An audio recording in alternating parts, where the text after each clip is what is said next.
Weather Center. We have a new severe thunderstorm warning coming out southwest of DFW on 281 at Stephenville in Eas County. Stand by as we alert the other stations in the area on WBAP.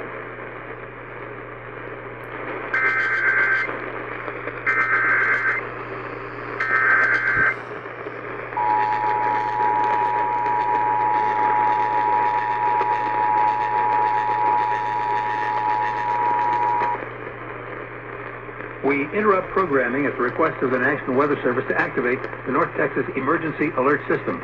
The National Weather Service has issued a severe thunderstorm warning for central Eas County until 9:30.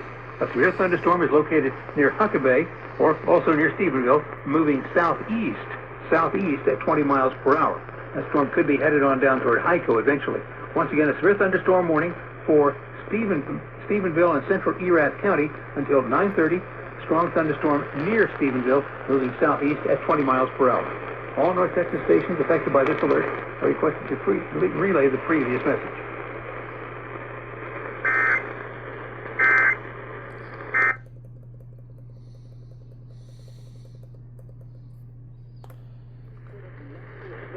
Along the other.